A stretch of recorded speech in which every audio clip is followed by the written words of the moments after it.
数百人的特警将一个男人重重包，狙击枪已经瞄准男人的眉心。奇怪是，男人却一点都不慌张，更是脱下外衣，露出里面一整排的炸弹，扬言要炸毁整座学校。本以为是精神病报复社会，而然当警方试图劝导的时候，男人却要求见一个人，一个明天即将执行死刑的犯人。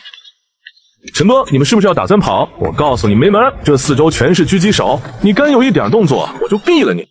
杨队，我孤家寡人一个，哪还有什么同党？终于见到你了，我们应该不认识吧？没关系，时间不多了，我接下来说的每一句话你都要记住。还有不到10分钟就要世界末日了，你一定要早做准备。那你为什么不直接找警察或者科学家？你以为我没找过？否则我怎么会穿上这身衣服？我是从末日回来的，在那个世界没有希望，一切道路最终都通往绝望。我不想再看见那样的世界了，我不想再看见那样的世界了。对了，我叫陆军，我们以后会再见面的。说完，这人有什么大病吧？这是哪个精神病院跑出来的？他怎么死了？是不是你把他推下去的？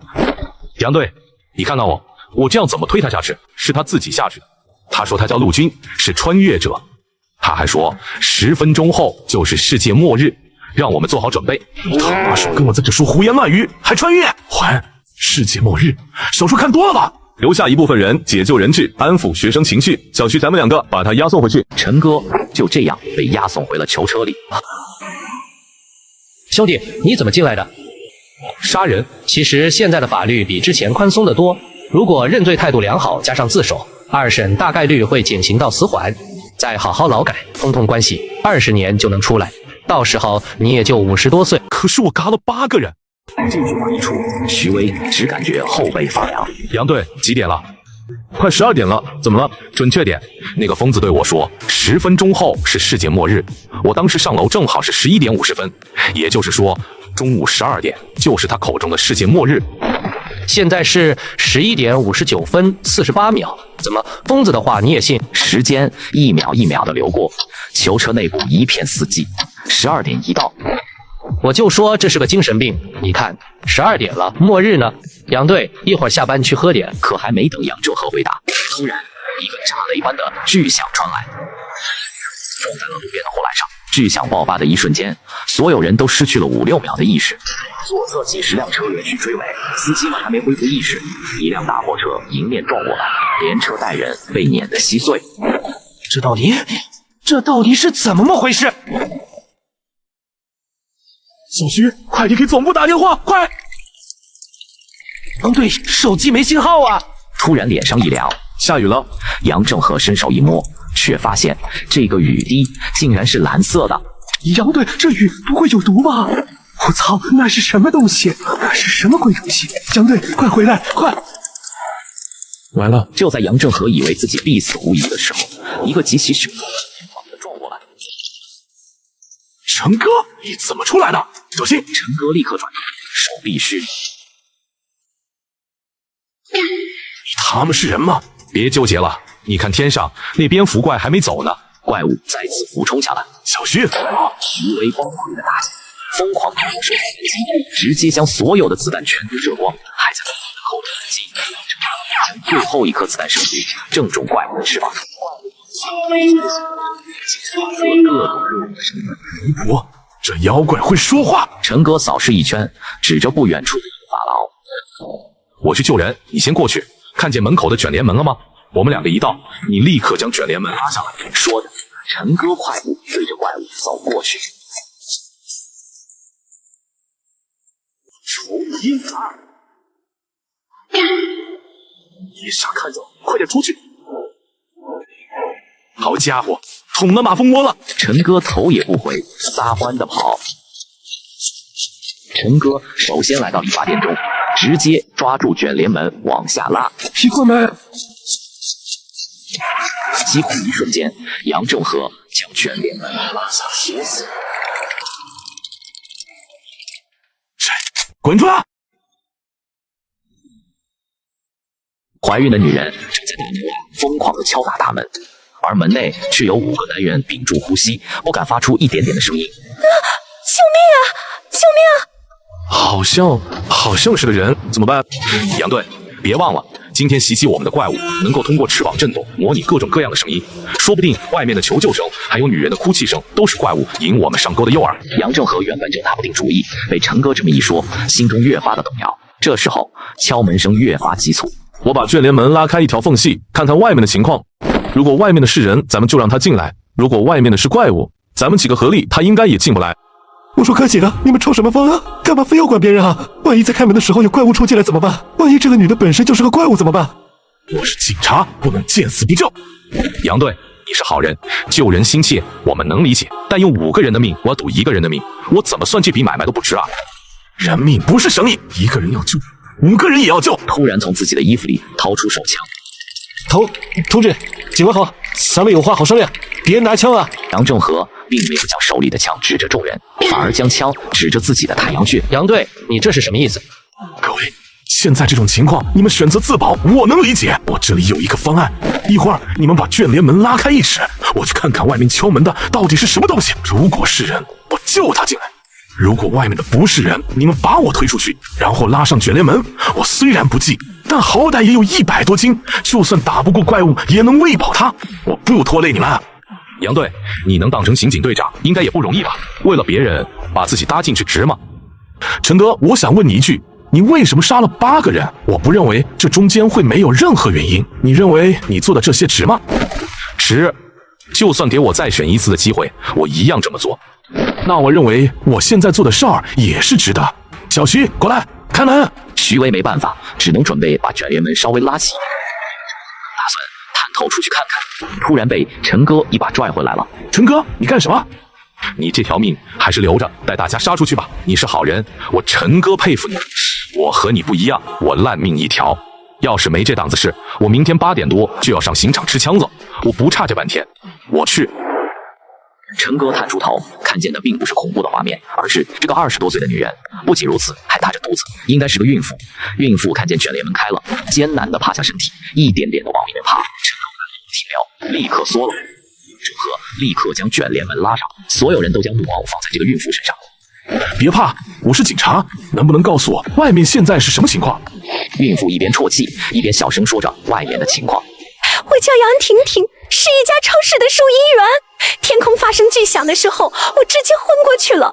等再醒过来的时候，已经天黑了，大街上一个人都没有，我也不知道发生什么。总之就是很害怕，挨家挨户的敲门求助。我足足敲了1条街，结果只有你们回应了我。没事，不用怕，明天一切都会好起来的。大家都累了吧，睡觉。明天我带你们去找大部队。有了杨正和的话，所有人都感觉安心不少，开始休息。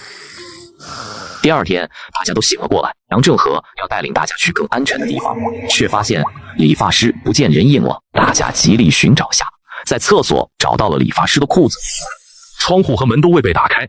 你们想不想过，还有一种可能？这个房间剩下了5个人里，有一个可能是未知的怪物。此言一出，恐惧在每个人的心底都扎了根。我有一个问题，我说哥几个，你们见过怀孕的女人吗？看这姐们的肚子，怀孕应该有6、7个月的时间了。一般来说，这个时间段妊娠反应会很严重，头晕呕吐都是常事。可是你看她，整整1个晚上有吐过1次吗？我也感觉有点奇怪，外面是什么情况？都快世界末日了，一个孕妇挺着大肚子，可哪儿敲门？按照正常人的逻辑，在外面遇到危险，第一个反应应该是回家。4个人的目光全都集中在杨婷婷的身上。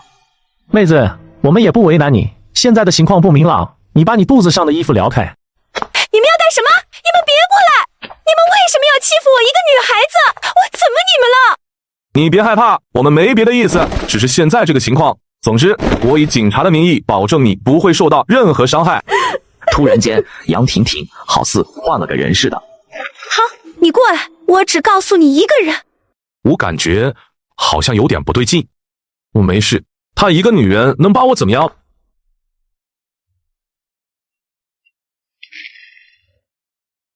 杨婷婷腹部的衣服刚被卷起来，郑和瞳孔瞬间收缩，表情变得极为恐惧。在衣服下面竟然是一个肉瘤，肉瘤上突然出现一张脸，脸上的表情极其扭曲痛苦。几个人都勉强认出，那竟然是理发师的脸。寄生肉瘤突然裂开一张嘴，一条黑色的舌头一样的东西从寄生肉瘤的嘴里喷射出来，直接贯穿了杨正和的胸口。一直唯唯诺诺小胖子掏出藏着的剪刀，一下子剪断了寄生肉瘤的舌头。陈哥抡起手里的理发仪，玩命的擦在杨婷婷身上，脸上也没有露出一丝痛苦的表情，只是伸出手，不停的护着怀里的寄生肉瘤。我的孩子，我的孩子！小胖子握着剪刀冲过去，一刀杀穿寄生肉瘤，一声惨叫之后，杨婷婷一动不动的躺在那。杨队，杨队，你醒醒呀！你死了我可怎么办呀，杨队？徐威不断摇晃着杨正和的身体，想要将杨正和唤醒，但是刚才寄生肉瘤的舌头贯穿了杨正和的心脏，神仙来了也没救。喂，那边的警察，我们接下来应该怎么办？只看徐威已经快要崩溃了，手足无措。好了，指望不上了，是出去还是继续困在这里？当然是出去了。你肚子不饿吗？反正我是饿得前胸贴后背了，再这样下去也用不上有怪物把咱们吃了，直接就饿死了。陈哥走到全联门前，深吸一口气。你们疯了！外面指不定有多少妖魔鬼怪，门一开咱们都要死。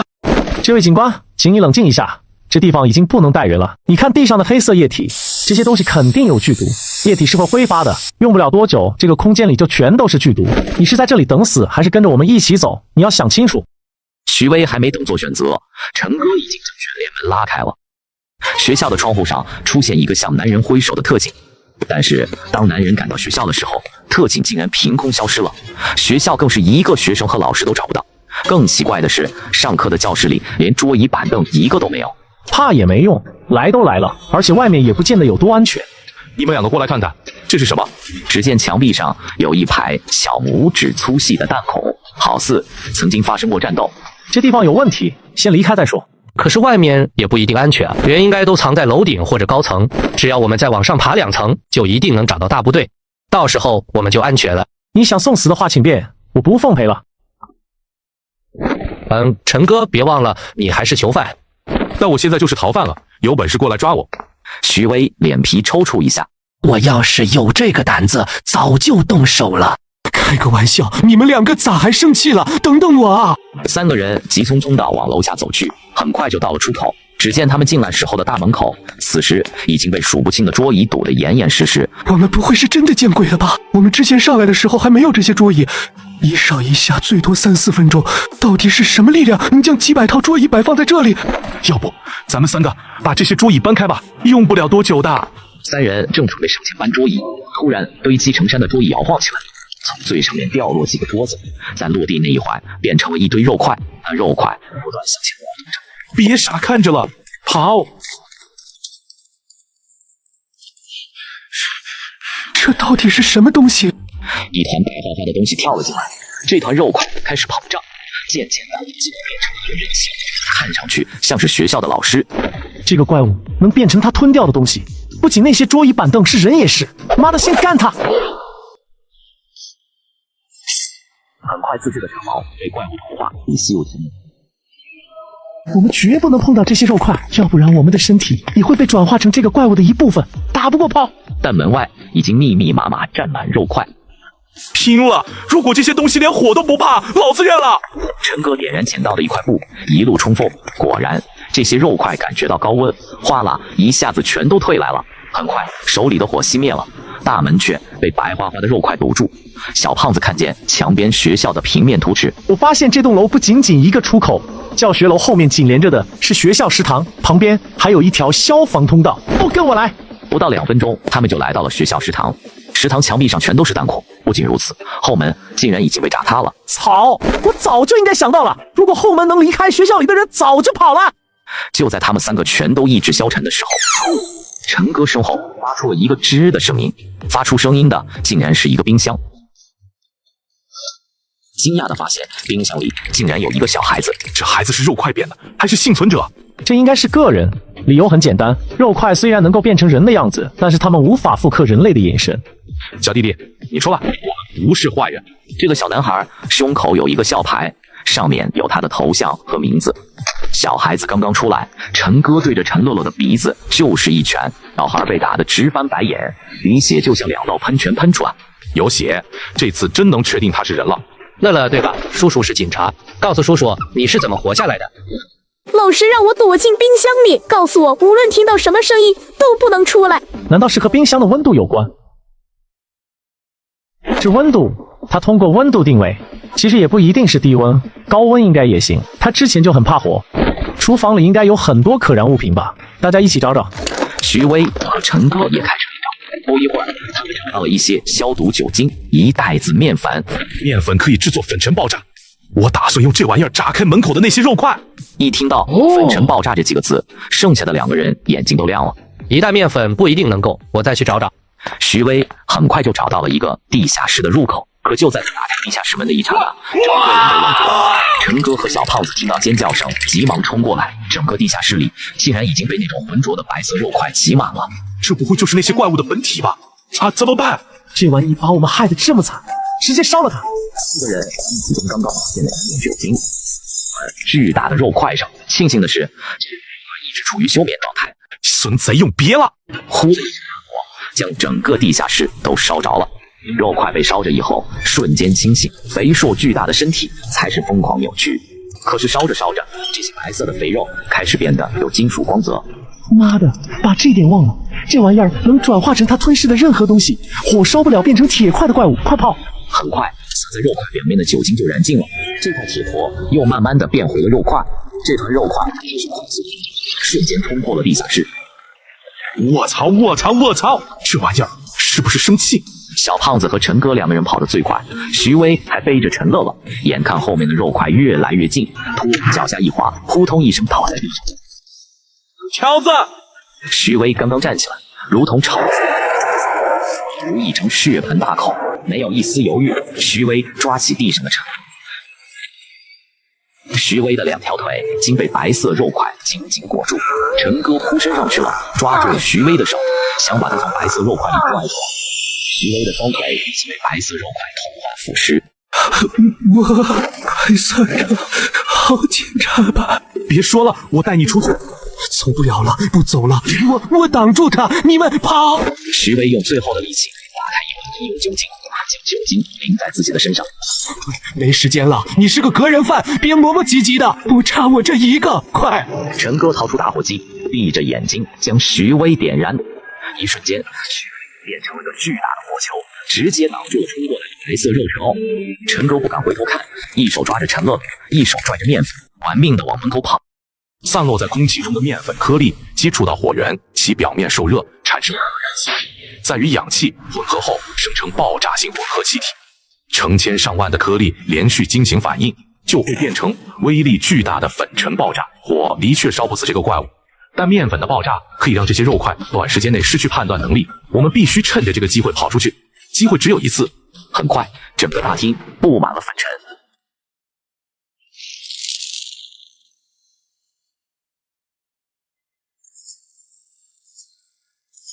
就是现在，快！陈哥咬紧牙关，纵身一跃，冲出大门。老子终于离开这个鬼地方了。陈哥转身去看小胖子的情况，这些畜生越来越多，彻底堵死教学楼大门。你到底在怕啥呀？我本来就是快死的人了。杨队，徐警官，小胖子，你们都是好人，你们不应该死的，怎么最后反而是我这个混球活下来的？兔崽子，你自己走吧，越远越好。在这个世道，我也照顾不了你。叔，你要去哪？回去救人。学校的四周围停着很多警车，因为就在昨天，这个小学发生了一场炸弹案，那些炸弹拆除了，应该放置在警车里。他妈不信连炸弹也对付不了你，你怎么还在这儿？你赶快回家呀，说不定你爸妈还活着。我不认识回去的路，每次都是我爸爸开车接我回。那你就在这等着，看见天上的太阳了吗？太阳升到最高的时候，如果我还没出来，你就赶快跑吧。陈乐乐站在原地，欲哭无泪。陈哥头也不回的向教学楼走去。这些肉块是有一定的智慧的，这次陈哥不是要离开，而是主动进去。这些触手竟然没阻拦，故意让开一条路让陈哥进来。胖子，你还活着吗？如果你还活着，就吱一声，要不然我要炸学校啊！这可是我小时候梦寐以求的事儿。大厦里空空荡荡的，一点声音都没有。算了，难得老子回来救你，你居然先走一步，不给面子啊！陈哥深吸一口气，布置好了炸药、雷管和引线。哼，永别了，这个操蛋的世界，下辈子再也不来了。随后二话不说，直接点燃了引线。我不是让你跑吗？你咋回来了？你，陈哥一拳倒在小胖子的脸上，小胖子被打得惨叫一声，鼻血喷涌而出。是活的，是人。你没死，不对，没时间了。陈哥直接将小胖子扛在肩膀上，玩命的往外跑。我后背有火把，快，没时间了。陈哥吼道，顺手将打火机递过去。不行，火把的火太小了，冲不出去。没时间了，赌一把冲！小胖子将点燃的火把扔向大门，门口的助手感应到高温，纷纷缩了回去，露出一个很小的洞。陈哥抓紧时机，陈乐乐还在门口等着。陈哥一把捞起陈乐乐，夺路狂奔，也不知道跑了多远，只听见身后传了一声震天动地的爆炸声。那团肉块就算不被炸死，也被压在地上出不来了，总算是解决了。陈哥放声大笑，绝路逢生，这种喜悦谁能懂啊？就在这时，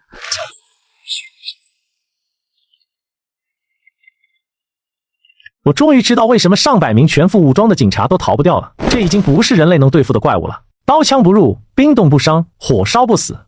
这玩意好像不会走路。我说咱们还要继续和他死磕吗？磕什么磕？还不快点跑！这种怪物还是留给军队处理吧。这个城市已经不能继续待了，我们应该马上离开这个城市。希望外面的世界是和平的。你呢？你是打算回家找你爸爸妈妈，还是打算跟着我们一起走？陈乐乐也没有别的选择，他这样的小孩子，如果没人保护，可能几分钟都活不下去。我跟着你们。两男一女进去医院，迎接他们的并不是护士，而是拿着小刀胖子。胖子看见孕妇，脸色阴沉，竟然要求孕妇当众将衣服撩起来。你干什么？别太过分！人都不怕你！动手！怀孕女人尖叫，小胖子已经拎着刀走过去了。你们要干什么？别碰她！她怀孕了！你们想要什么我都给你们！小胖子将刀架在女人的脖子上，女人吓得面无血色。小胖子伸手将她的衣摆撩开。安全是正常孕妇，吓死老子了！陈哥也松了口气，他们两个这一路上已经被吓坏了。看见孕妇的第一反应就是又有人被寄生肉瘤寄生了。你们到底是什么人？为什么要袭击我们？小胖子没回答女人的话，反而问道：你们要去什么地方？这一路上还看见别的人了吗？我们要出城，你们呢？小胖子看了一眼陈哥，陈哥微微点头。双方沉默了片刻，开始相互介绍起来。中年男人叫赵可安，是一家小公司的经理，女人是他妻子，叫刘婉如。那个高中生是刘婉如的弟弟，叫刘飞。三人本来想开车离开，却发现所有的汽车都不能发动起来。叫我胖子吧，我是个无业游民。至于这位爷，我叫陈哥，杀人犯。平常人一听到杀人犯这三个字，都会本能的感觉恐惧。刘飞却不屑一笑，根本不信陈哥的话。还杀人犯？我还是学校的扛把子呢。为了在天黑之前离开城市，陈哥将陈乐乐放在自己肩膀上，二人健步如飞。跟着他们的赵可安眼看着人就要没了，心里那个急。不用管他们。大哥，别误会，我们也走这条路。对了，你们是不是知道什么内幕？这到底是咋回事？说着还递过来一根烟。看在华子的份上，陈哥也不好板着一张脸。我们也不知道什么内情，总之先离开这鬼地方再说。大哥，您说我们现在是不是应该去警察局寻求警察保护？警察现在自顾不暇，刚开始还有2个警察跟我们一起走，现在都吸了。赵可安一直认为陈哥知道这件事情的内幕，所以打定主意跟着陈哥，肯定能找到安全的地方。别废话了，我们必须在天黑之前离开这座城市。突然，陈哥停住了，举起拳头，小胖子立刻掏出新制作的长矛，警惕地来到陈哥身边。这是他们约定好的暗号，挥拳头代表进入战斗状态。怎么了？有只兔子拦路。都在这候着干什么呢？不就是一只兔子吗？你们不走，我走。说着，他打头阵，大步往前走。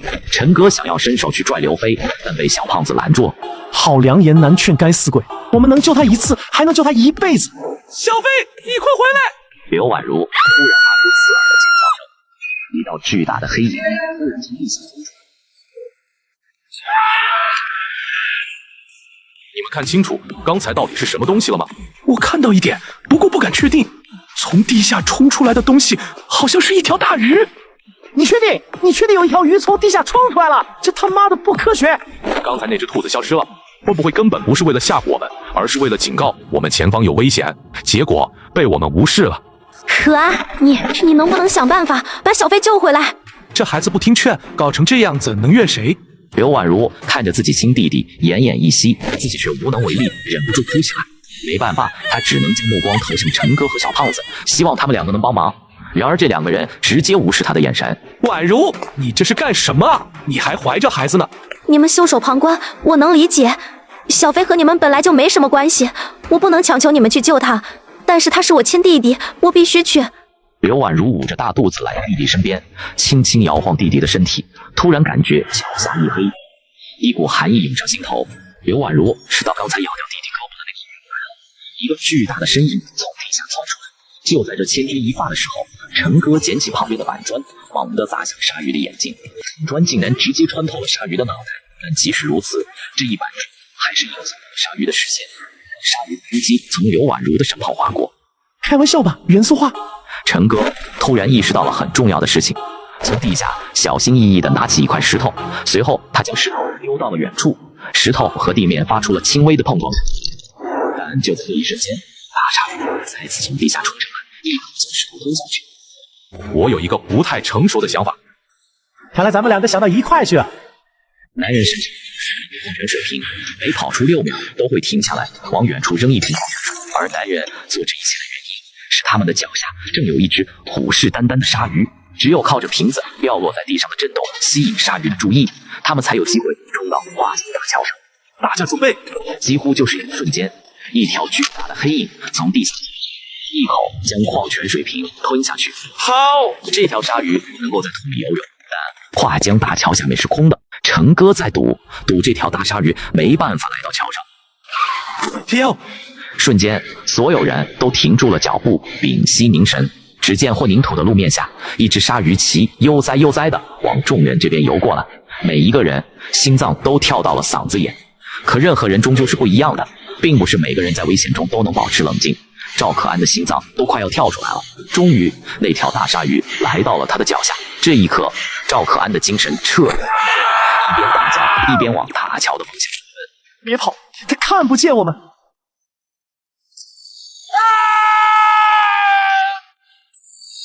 远处的刘婉如看见自己丈夫死得这么惨，当即哭起来，但是又不敢哭出声，死死地用手捂住自己的嘴。准备，好。陈哥第一个跑到大桥上，可就当他回头观察这两个人情况的时候，脸色突然一变。陈乐乐校服的口袋里的小牌掉出来了，原本就微不足道的声音，此时却足以要人命。远处鲨鱼鱼鳍正在以极快的速度靠近，快跑！陈哥飞身抓住陈乐乐的小手，想把他拽过来。鲨鱼也在这个时候冲出来，一口咬住了陈乐乐的腰。叔叔，我是不是要死了？陈哥不知道该怎么回答。叔叔，你能不能告诉我爸爸妈妈？话说到这里，陈乐乐瞳孔涣散，彻底断气了。别傻站着，快跑！那畜生又来了。尸体跃到了半空中，片刻之间就追上了陈哥。但也在这时，鲨鱼跳跃的力道衰竭，眼看咬不到陈哥，突然一转身，一尾抽在陈哥后背，掉进了江水中。完了，这次死定了！在陆地上都打不过这条鱼，更别说在水里。只见这条大鲨鱼在江水中不停扑腾，非常痛苦。这条能在地下游泳的大鲨鱼，它溺水了，这就赢了。他壮着胆子游泳过去。陈哥在水中摸到菜刀，对着鲨鱼砍了2刀。这是鲨鱼的体东西，而且巨大的身体在水中很快就开始分解，最后竟然只剩下一张屁股。这时，胖子也跑过来了，看见这张鲨鱼皮，啧啧称奇，伸手去拿鲨鱼皮，可这手刚刚抓住鲨鱼皮，这鲨鱼皮就像是活过来一样，卷住了小胖子的手。我操！这东西还活着！小胖子手无力躺在地上，突然发现自己的手竟然直接钻到地下了。原来这只大鲨鱼能在地下游泳的秘密在这张皮上啊！如果将这张鲨鱼皮做成一件简单的衣服，关键时刻说不定能够躲入地下逃命。小胖子在菜刀上沾水，一点点的将鲨鱼皮裁开，做了一件披风。等处理完这些事儿，已经是下午5点多了。此时的刘婉如眼神呆滞，抱着自己弟弟。刘飞因为失血过多，尸体已经凉了。还能走吗？没事，我没事。我们接着走吧。陈哥和小胖子换了一个眼神，都看出了对方心中所想。还要想跟着就跟着吧。过了桥，用不了多久就能离开这个该死的城市了。车底不停的有血溢出，车上的女人更是浑身抽搐，脸色发白，不多久就晕厥过去。两个男人都没有医学知识，看见大出血的女人也不知道怎么办。此时街边走过来一个醉汉，想让他活命跟我走。两人没想太多，救人要紧，便跟着醉汉一路来到一家医院。一进入医院，只见满地的血污和尸体，陈哥和小胖子两个人差点没吐出来。你们两个把他抬到这边来。大约过了1个多小时，赵医生才从手术室里走出来。是个死胎。那个女的怎么样了？听天由命，我也不知道她能不能活下去。对了，你们两个要是想活着，就跟我来，带上那个女人。赵医生拿着一根蜡烛，带着3人来到地下太平间。天黑以后，这里会出现一些未知的东西活动，只有太平间是安全的。赵医生，你能不能和我们详细的说说这里到底发生了什么？我也不知道发生了什么。大约2天前的中午，我突然听到一声巨响，看见天破了，所有的电子设备都没有信号，就连汽车发动机都没办法打火，所有人都被困在了医院。就在当天晚上，那些东西出现了，我躲在太平间逃过一劫，但是医院里其他所有人都死了，全身上下没有伤口，那种感觉。你们看过《哈利波特》吗？就像被里面的摄魂怪深深吸死一样，而且那些东西只在晚上出现，白天我们暂时是安全的。赵医生还想再说什么，推床上的刘婉如这时候突然醒了，发出痛苦的呻吟声。我的孩子呢？孩子生下来了，但可惜是个死胎。刘婉如呆滞地看着黑漆漆的天花板，没有哭也没有闹，可能这一天之间经历的太多了，已经彻底麻木了。别多想，未来的路还很长。几人没有再多说些什么，而是在太平间找了个地方坐下休息，而赵医生直接找了一个冰柜，蹲在里面休息。深夜，刘婉如透着虚弱的身体一点点的站起来，轻手轻脚的打开门，又轻手轻脚的把门关上。小胖子将眼睛微微睁开一条缝隙，无奈的叹口气，对，示意跟着去看看。2人来到走廊，黑暗中突然传来一声悠悠的哭泣，听声音应该是个女人。刘婉如，是你吗？别哭了，我知道你心里难过，但还不是要好好的活下去。黑暗中的哭声戛然而止。陈哥按照记忆中的位置摸过去，但是摸什么都没有。陈哥意识到事情不对劲，打算带着小胖子回到太平间。就在他刚刚直细腰，就敏锐地感觉到什么东西碰到了自己的头，仔细又摸了一下，陈哥这才反应过来，这他妈的是一双人脚，而且是死人的脚。继续往上摸，这一下子他几乎可以断定，吊死在这里的不是被人，正是一日之间失去了所有亲人的刘婉如。这个女人到底还是没挺过来，选择用这种方法了解自己。对，那刚才走廊里的哭声到底是谁的？陈哥一点一点的后退，不管刚才是谁在哭，都当作没听到。我是坚定的唯物主义者，打倒一切牛鬼蛇神。陈哥不停的在心中安慰自己，可就在这时，从刘婉如身体里跑出一条像蛇一样的东西，缠上陈哥的腰间。陈哥双手一抓，将那东西狠狠的砸在墙上。慌乱之中，陈哥想起自己还有最廉价的1元打火机，在见到光的一瞬间，墙角的怪物远远退开。那怪物看上去像一段黑色的肠子。陈哥转头去看吊在房顶的尸体，那具尸体竟然也不僵。哥，我认为我们还是快点回去吧，拖到明天亮天，然后快跑，这地方不宜久留。我同意你的意见。陈哥拿着打火机，快速往太平间的方向跑。你俩出去了还能回来，你们很幸运啊！不是幸运，是实力。突然一阵敲门声传来。赵医生，以前有这种情况吗？没有。那这外面到底是什么？突然敲门声戛然而止。外面的东西是不是走了？我好像听见外面有很多人在聊天。小胖子和陈哥都倒出了一口冷气，但下一秒，所有的声音都消失了，而一个极其清晰的女人的声音透过铁门传来：“我知道你。”我操！外面的那个东西有智慧，能说话。陈哥额头满是冷汗。我不管你是谁，我们天亮就走，别惹我们。铁门再次被猛烈撞击，这次的撞击力度远超之前。赵医生，这里是你的地盘，想想办法吧。赵医生从自己的口袋里拿出一个弹弓。一会儿那东西闯进来，你们就想办法跑吧，我来拖住他。虽然我在这家医院一直活到现在，可是我才是那个最应该死的人。陈哥看出这个赵医生有故事，否则谁家正常医生会来太平间来着？等等，先别急着送死，我好像有办法了。陈哥立刻翻起自己的背包，最后从背包里拿出了食人鲨的皮。穿上这东西以后，我就能在地下游泳，我游出去看看外面到底是什么东西。一定要小心。此时，陈哥已经将鲨鱼披风披在身上，原本坚硬的地面对他来说已经这不科学。陈哥慢慢的往上浮，估摸着应该到地面了，慢慢的探出他的脑袋。但是无数的人头被一股未知的力量堆在一起，而且这些人都在低声呢喃，听不清他们在说什么。突然冒出的陈哥引起了他们的注意力。找到你了，找到你了。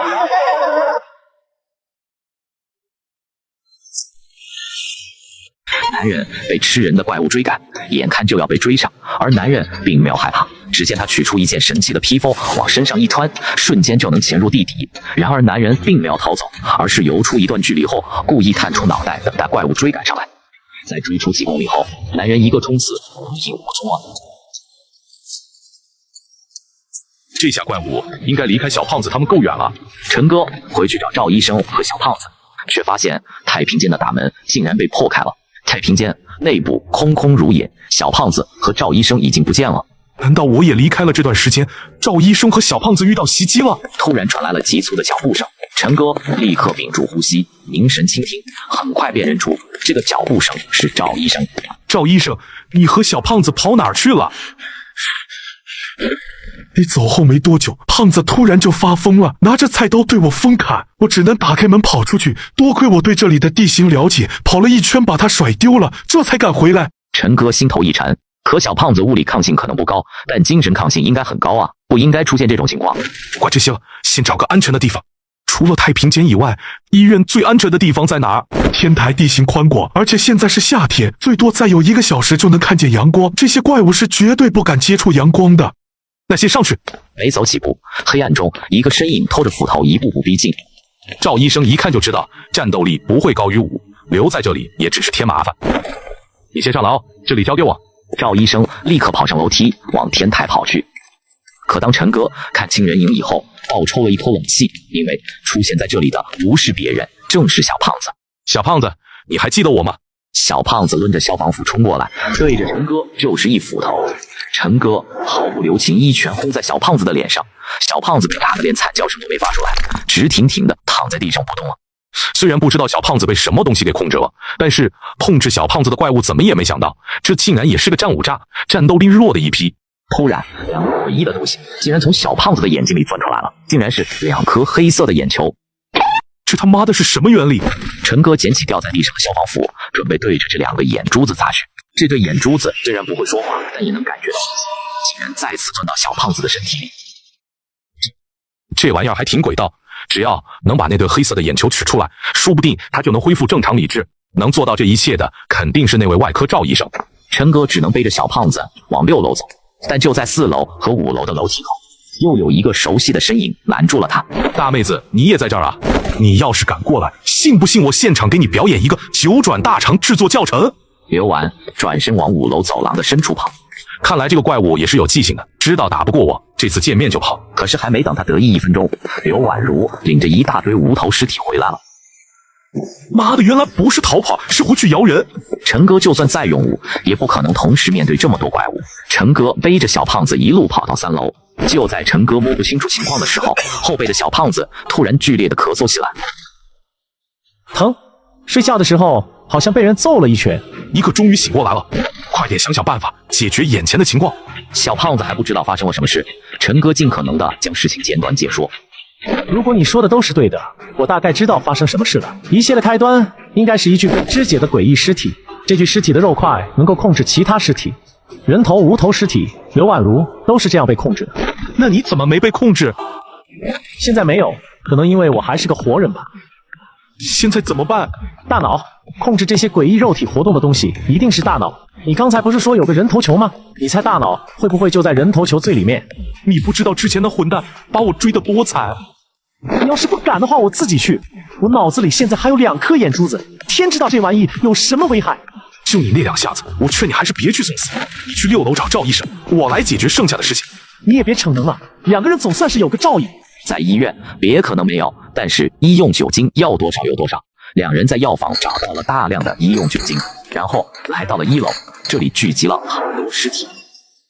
陈哥将酒精直接洒在地上，一把火点燃，1楼大厅瞬间变成一片火海。烧着烧着，从这些尸体中钻出一丝肉，这些肉块开始快速的凝聚，变成了一个体肉球，一溜烟的往医院深处滚去。只见不远处的走廊尽头，人头球正一脸怨毒地盯着火海，下一秒如排山倒海。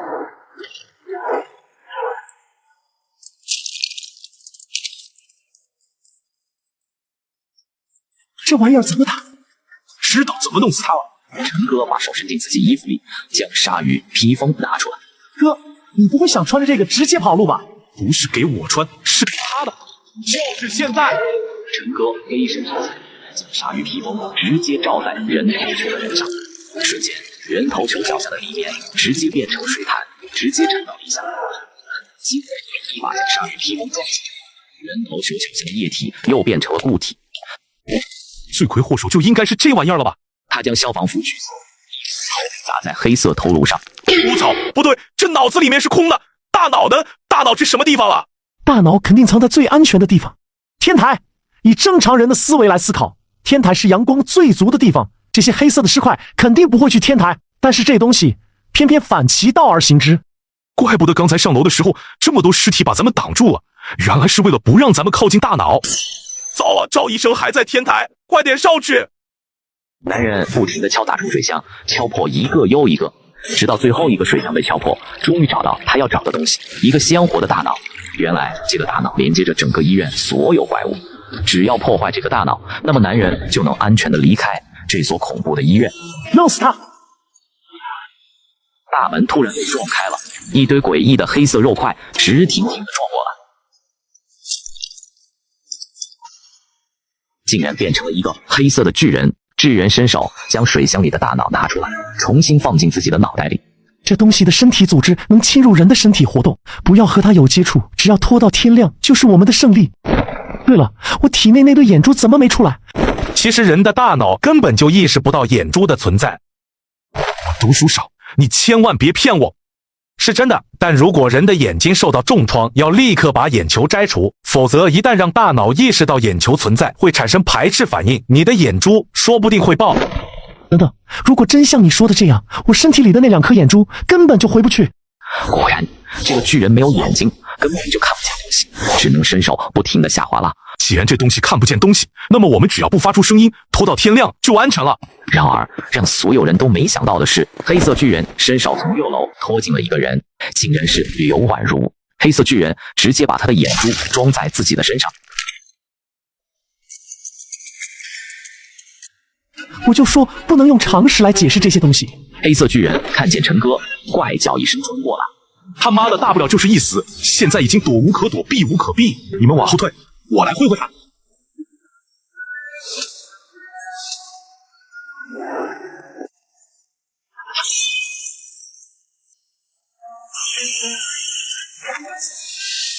我操，这么惨！赵医生曾经说过，医院里有一种怪物，见到活人就嘎。但就以这个黑色巨人的水准，不可能在一晚上嘎那么多人。也就是说，至少有2种不同的怪物在医院里停留过。这么看来，此地不宜久留。搞定这个尸体之后，马上就跑。黑色巨人已经意识到自己打不过人家，转身就要跑。还敢跑？陈哥一斧子把他另外一条腿也砸断了。黑色巨人扑通一声跪在地上。也就在这时，第一缕阳光照在了天台上。随着阳光的燃烧，黑色巨人的身体开始消融。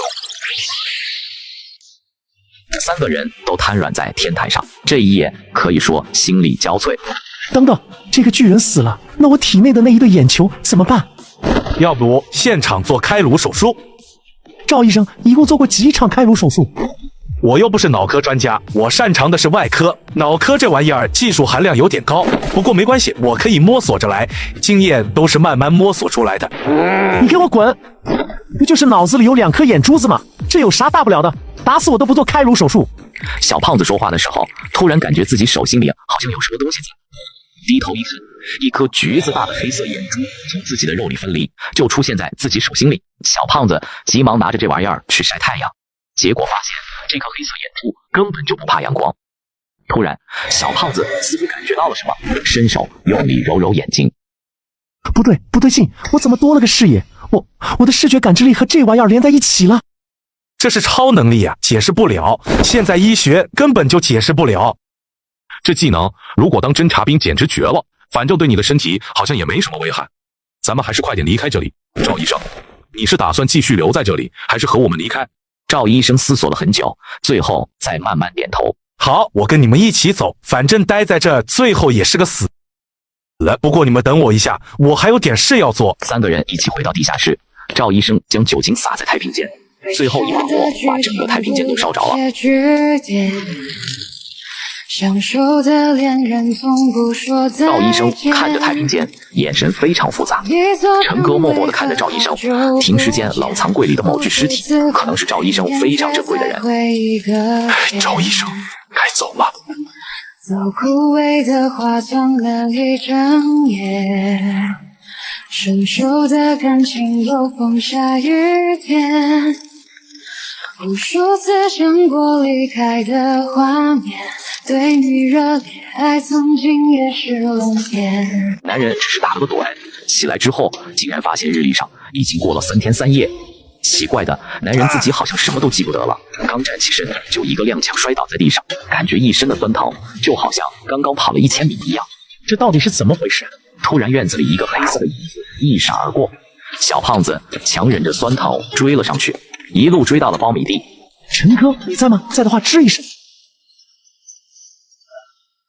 那是什么玩意？在小胖子身边划过的声音越来越大，小胖子脸色苍白。苞米地里有东西，而且不止一个，这玩意是成群活动的。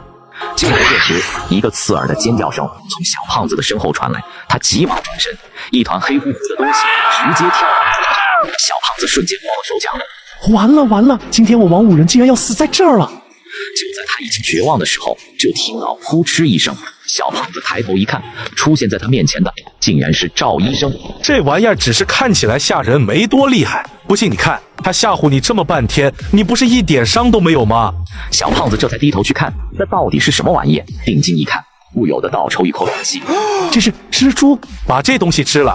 小胖子露出一脸恶心的表情。这东西能吃？你应该丢失一部分记忆吧，我也一样。不过我已经把这些记忆找回来了。你要是想知道这3天到底发生了什么，吃了。小胖子强忍恶心将红色肉囊吞下去。没过一会儿，一个个片段出现在小胖子的脑海里。这种忘忧猪能分泌一种十分古怪的毒液，只要把咬中，就会丧失一部分的记忆。我们3天来反复被这些忘忧猪下毒，以至于身体越来越虚弱，记忆也出现了断片。不过，既然有毒，就一定有解药。我之前杀死一只忘忧猪，在它的身体里找到了这种肉囊，抱着死马当活马医的态度将这玩意吃了，没想到真的恢复一部分记忆。小胖子也终于想起来，6月16日下午2点，3人刚刚来到这个无人的小村子，3人开始休息。突然，小胖子借着朦胧的月光，看见地上有一团黑乎乎的东西在动。陈哥，起来啊！陈哥，你睡着了吗？小胖子转头一看，不知道什么时候，陈哥的身上竟然也有一团黑漆漆的东西。正当小胖子转身想起叫找医生的时候，篮球大的蜘蛛一下子扑到了他脸上。接下来小胖子就没记忆了。苞米地里，小胖子和赵医生面面相觑，没想到3天前他就已经遭到攻击。对了，赵医生，你看见陈哥了吗？赵医生摇摇头，真不知道陈哥去哪了。现在最好选择就是咱们2个快点离开，稍微晚了，说不定我们就没了。不走，要走你自己走。没想到你还挺讲义气的，那我也舍命陪君子。3个小时后，如果还见不到陈哥，我马上就走。好，就3个小时。我们先回去，说不定在房间里能留下一些蛛丝马迹。2人急忙回到了之前住的房子。陈哥绝对没离开这个院子。你看地上没有多余的脚印，也没有拖拽的痕迹。换而言之，他应该还在这间房间。如果他还在这个房间里，那他会在什么地方？我们还有一个地方没找，那菜窖。厨房的最深处，地面上果然有一个木门。为了安全起见，小胖子从仓库找来一段绳子，意外一端由外面的赵医生拽着。只要小胖子猛拉绳子3下，赵医生就玩了命，把绳子往上拽。菜窖中，小胖子左手拿着火把，右手拿着刀，小心翼翼地往前移动。我怎么感觉有点缺氧？不仅有点缺氧，还有点幻听。小胖子听见四周有很多东西稀稀疏疏在爬，突然感觉脚下一绊，直接摔了个狗吃屎。他转头一看，刚才把他绊倒的就是陈哥。只见陈哥的脸色异常惨白，应该是这3天摄入的毒液太多了，身体已经快到极限了。不过他的胸口微微有起伏，证明人还活着。随后，他把系在自己腰间的绳子绑在陈哥的腰上，用力地扯了3下绳子。上面的赵医生得到暗号，立刻玩命地拽绳子，准备把陈哥拽上去。小胖子也总算是松了口气，只要人没吸就行。就在这时，他的头顶不断传来沙沙沙的声响。小胖子好奇地举起火把一看，只见这个直径5米空洞上方密密麻麻挂了大大小小的蜘蛛。不好意思各位，我应该没打扰各位午睡吧？你们继续睡，我先走了。这些蜘蛛疯了一样扑上来，小胖子立刻举起火把。这些蜘蛛对火就有一定的抗拒性。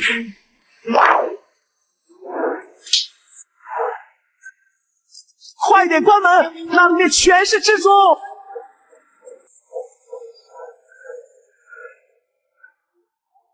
见过蜘蛛咬人，没见过人咬蜘蛛。面前的敌人被蜘蛛围攻，手里有没有趁手的兵器，实在威逼无赖，竟然对蜘蛛互相啃咬起来。看得一众蜘蛛都不知道谁才是真正的野兽，愣是被这气势吓退一步。就是现在，快跑！2个人推着陈哥快速离开。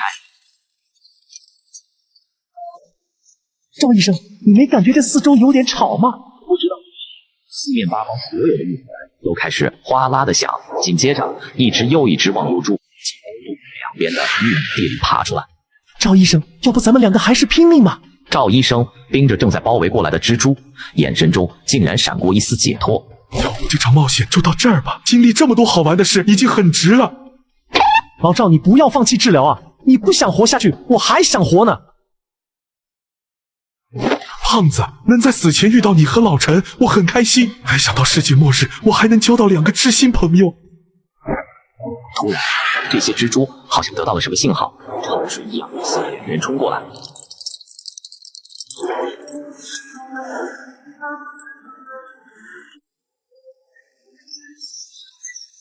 我操，陈哥！头有点疼，好像喝假酒啊。我说，我才睡了多大一会儿，你俩咋惹生这么多蜘蛛？老陈，这些蜘蛛攻击力不强，但是有毒，千万别被咬着。你俩跟着我。大蜘蛛就拿斧头打，小蜘蛛就直接拿起吃菜，顷刻之间一直杀出1条血。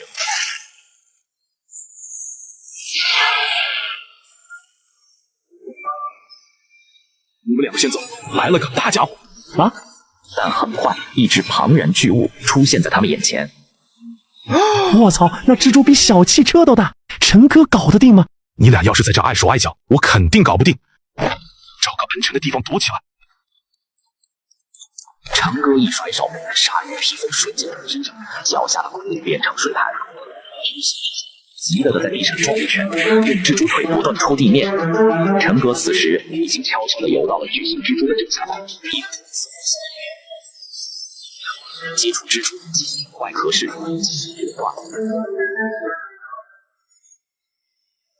巨型蜘蛛身体的外壳保守估计有半寸厚，要找个合手的武器才行。等等，蜘蛛兄，我感觉你的蜘蛛腿很适合做武器，能不能借我一条？就算再坚硬，关节也必须是活的。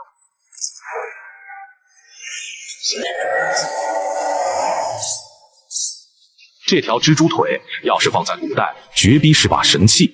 对着地面抱了一会儿，巨型蜘蛛的体力消耗很大，现在是赔了夫人又折兵，零食没吃到，自己还受了伤。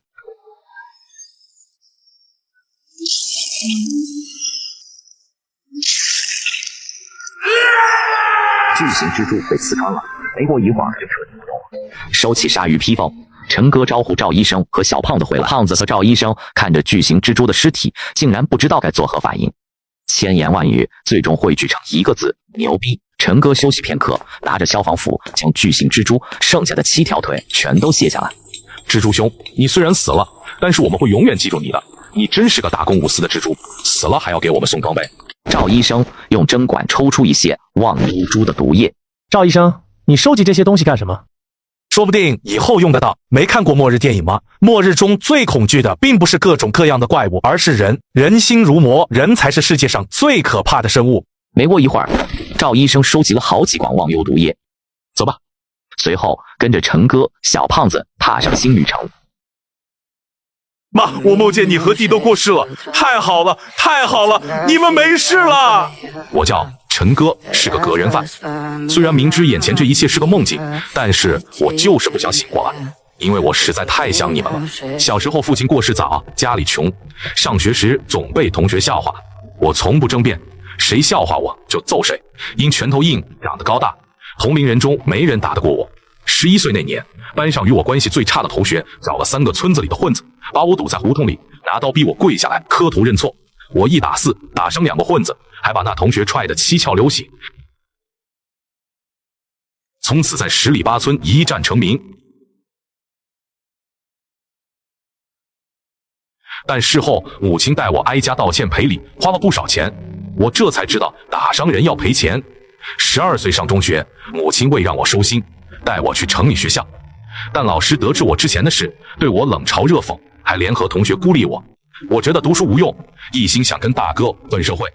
我认识了当地小有名气的大哥杜天，成了他手下最能打的小弟。那时我整天逃课、打架斗殴、收保护费。扫黑除恶时，杜天被判无期。我因年纪小，没犯大错，被批评教育几天释放，但学校将我开除，我成了无业游民。找工作时，我因没背景、没学历、有不良记录，处处碰壁，这才明白母亲为何总督促我读书。可惜为时已晚。为谋生，我干过保安、后厨，去黑煤矿挖过煤。煤矿老师傅还教我用炸药，那是我最接近月入5000的工作。结果煤矿因非法采矿被封，老板入狱，我工资都没拿到。后来弟弟陈渠考上重点大学，他从小老实爱读书，成绩优异。我工作更卖力，生活简朴，每月省钱寄给他，他也争气，勤工俭学拿奖学金，还总劝我别委屈自己。4年后他大学毕业，一毕业就有公司签约，但3个月后噩耗传来，弟弟死了。我和母亲连夜赶到他工作的城市，警察称弟弟在出租屋与人冲突被毒打，母亲因悲伤过度心肌梗塞去世。我不信弟弟会主动与人冲突。从弟弟合租同学刘浩口中得知，弟弟上班的公司不正规，以合同威胁骗来的应届生。弟弟带学生讨薪，当晚被公司保安秦老板亲戚毒打。秦老板给刘浩5万封口费，还威胁他，且公安局有熟人，案件即将结案。我一无所有，只剩拳头。我第一时间去了保安室，找到了那2个保安。得知秦老板住址后，深夜潜入其别墅。我听见秦老板一家人在饭桌上炫耀，穷学生没背景，斗不过自己。母亲还纵容他收拾不长眼的人。我一斧头砸碎窗玻璃，一斧头送走了秦老板。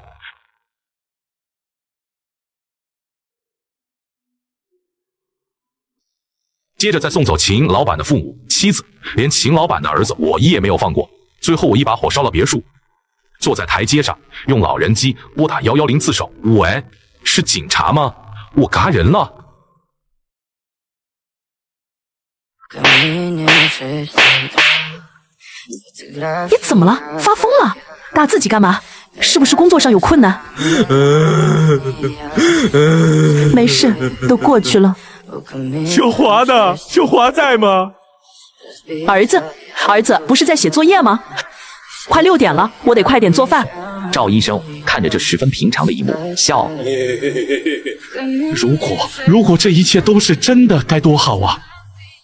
我叫赵阳，是一名医生，出身优渥，学业顺遂，毕业后成为医生，还与妻子徐兰兰组建了幸福家庭。婚后育有一子赵乐乐，生活虽忙碌却温馨。我以为这样的幸福会延续下去。然而，乐乐12岁那年，悲剧降临。放学值日时，他被学校3个小混混勒索，反抗中被卡黄刀弄伤。因错过最佳抢救时机，我在手术台上眼睁睁看着儿子离世。我是个医生，我一辈子救了这么多人，但是到最后我救不了我儿子，我上辈子是不是作孽了？我真想大哭一场，但我连哭都哭不出来。更令人绝望的是，3个未成年施暴者因种种原因，仅需在少管所关几年。我四处奔走无果。3个月后，妻子受不了打击，随着儿子一起去了。我这辈子治过这么多病，救了这么多人，就算说不上是好人，也不应该这样啊！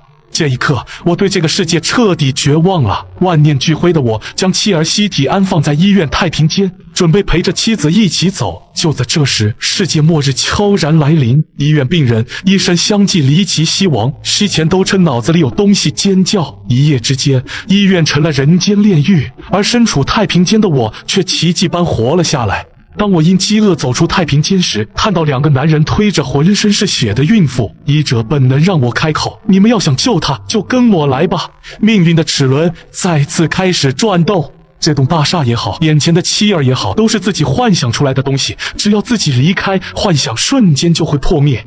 但我为什么要离开？我本来就是要想西的人，能再见到我老婆孩子，我已经很满足了。这一路太辛苦了，对不起老陈，对不起胖子，我坚持不下去了，就让我留在这儿吧。可就在他准备彻底沉沦在梦境中的时候，白茫茫的雾气中突然伸过来一只巨大的手，几乎比整栋楼都大，一巴掌拍下去，直接将眼前的白雾拍散。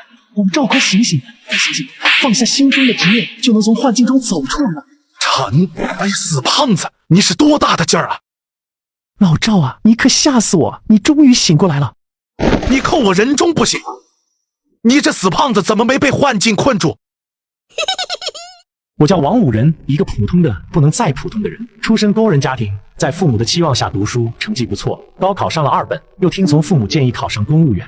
但体制内的生活让我失去自由和尊严，领导的话就是一切。1年后，我突然想通，人生的意义不过是消磨时间，每个人最终都将归于虚无，最大的价值就是用自己的意识支配人生。于是我毅然辞职，辞职后选择写小说谋生，虽然收入不高，但能自由支配生活。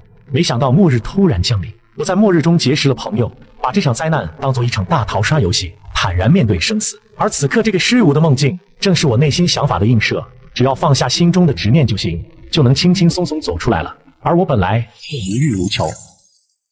赵医生快看，就是那只乌鸦使我们沉睡了。大槐树的树杈上站着一只6片翅膀的乌鸦，而乌鸦通过不停地震动翅膀，模拟出嘎嘎的叫声。赵医生一会儿10块嗖的一声飞出去，正好命中6翅乌鸦的头。6翅乌鸦扑通几下之后一动不动了。好了，快点去看看陈哥。此时身处幻境中的陈哥突然感觉到了什么，应该是胖子或者赵医生将拉我们入梦的怪物解决了吧？也就是说，眼前的幻境维持不了多久啊！梦再美好，终究也要面对现实。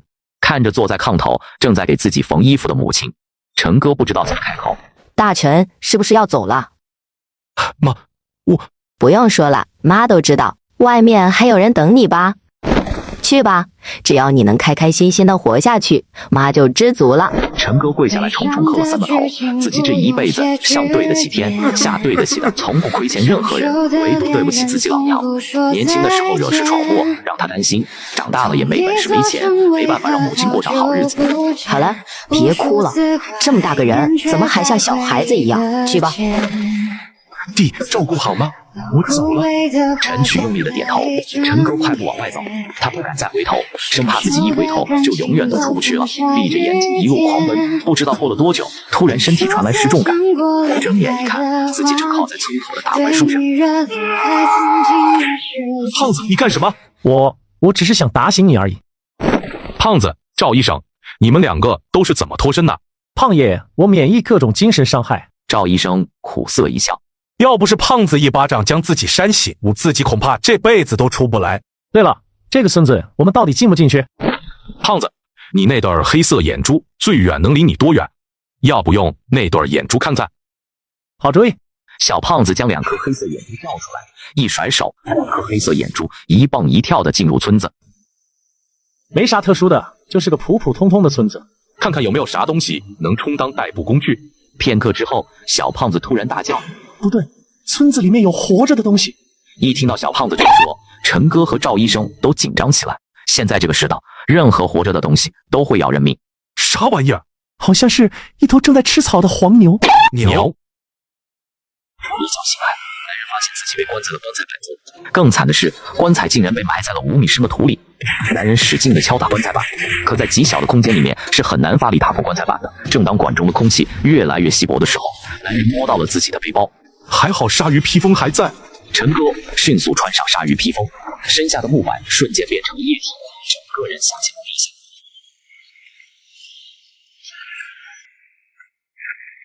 这里尼玛到底是哪儿啊？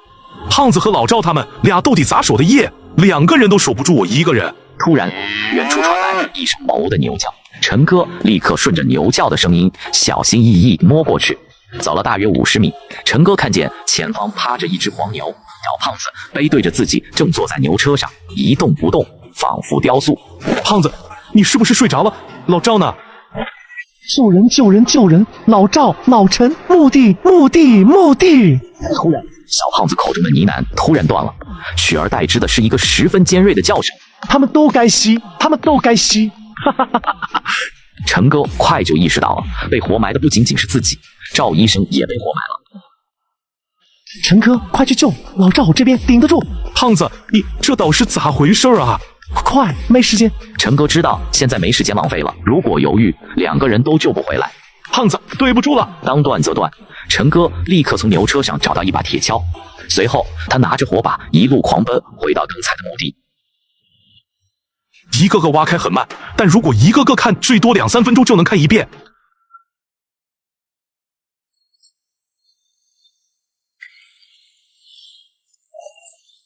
赵医生的运气很好，陈哥下潜之后查看的第3个棺材里面装着的就是赵医生。陈哥抓住赵医生玩命挣扎的手：“老赵，别叫了，我是陈哥，我现在就把你挖出来，放松冷静，没事的。”片刻之后，赵医生重见天日，出来的第一件事儿，赵医生嚎啕大哭：“没时间了，快点回去救胖子！”胖子怎么了？胖子也被埋了。胖子没被埋，胖子鬼上身了，撞邪了，总之就是不对劲。老赵，你有没有什么驱邪的法门？我是医生，不是道士，我只会救人，不会驱鬼。很快他们便来到了牛车附近。胖子，我回来了，你在哪儿呢？胖子。可回应陈哥的是非常沉闷的声，这种声音好像有一个人嘴被堵上了，同时不停地发出求救声。陈哥拿着手里的火把一步步靠近，但当他看见那个被绑起来的人的时候，头皮一下子就炸了。赵医生，他不是就站在自己身后吗？冷风嗖嗖，陈哥脑门上却全都是冷汗。哪个是真正的赵医生？陈哥用手里的蜘蛛剑：“老陈，你疯了！快点帮我松开！背后那是什么玩意儿？你背后那是鬼！你被骗了！你被鬼蒙眼了！”好，我问你们一个问题，谁能回答上来，谁就是真正的赵医生？止疼药的全称是什么？布洛芬缓释胶囊、盐酸吗啡缓释片、抗焦虑止痛药如地西泮片，还有中枢性止疼药。陈哥脸色刹那间变得非常惊恐，因为说出这些他听都听不懂药名的人，竟然是被绑在地上的那个赵医生。身后的赵医生一言不发，面无表情，突然拿着蜘蛛剑刺了。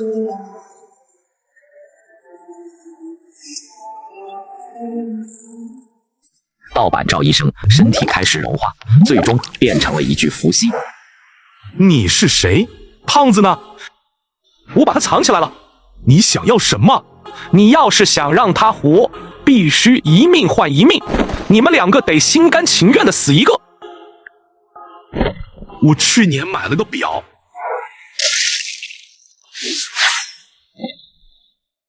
老赵，你还记不记得到底发生什么事儿了？那天9点，突然刮来一阵怪风，小胖子就2只瞳孔是泛黑色，然后就将我打倒在地，用绳子把我绑了起来，并且从我这儿拿走一支麻醉药给你扎了下去。我只能眼睁睁地看着他将你拖向远处的墓地。他让我选，如果我自嘎，他放过你们2个。对不起，我打断一下，你是说他在和你谈条件，想让你心甘情愿的去吸？当时这种情况，他完全有能力将我们都嘎了。我也很奇怪，但当时那种情况，我差点就答应了。正当我举起菜刀的时候，小胖子冲过来，一把菜刀夺下来，大声告诉我别信他，他不敢嘎咱们。再后来，他就把我绑起来，人在这里了。首先可以确定小胖子被什么东西控制了，但是又没有完全控制。小胖子既然说他不敢嘎咱们，他明显是知道什么东西。事不宜迟，我们还是先去找小胖子吧。成人举起武器对着自己的腿，就是这么一下，随后趴在地上自己按住自己，同时还要求同伴弄熄自己。而男人做这一切，只是因为身体里还有一个灵魂，他在赌那个灵魂怕吸。他妈的，敢附身老子，跟我耍横，有本事一块吸，老子不怕吸。你呢？你疯了？你不想活命吗？是，生生吸吸的，也就那点事儿，生吸都看不破，还玩什么末世？老赵，我知道你的药箱里有能让人无痛苦吸去的剧毒，给我来一针，能没痛苦的吸也是福分。胖子，对不起，我们没能救你，帮我按住胖子。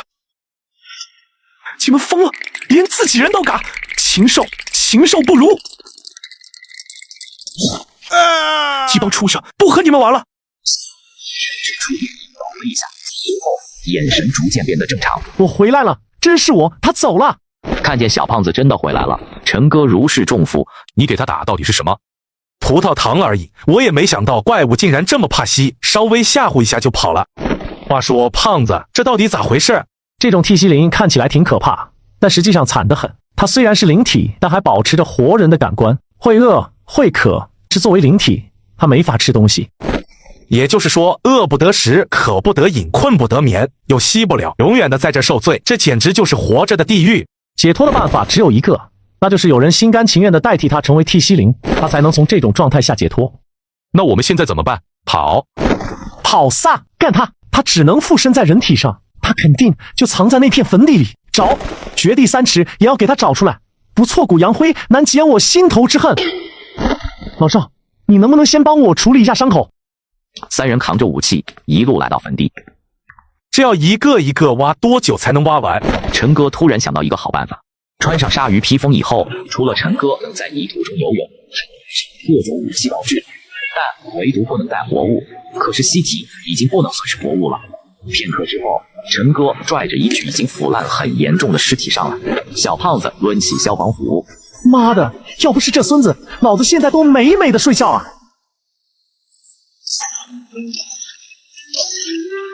下一个，小胖子拿着斧头将尸体的一个个打碎，一直到第4具尸体，尸体突然站起来了，替吸灵寄生的尸体开始玩命的跑，小胖子拖着手腿玩命的追。事实证明，只要不怕吸，鬼见了你都害怕。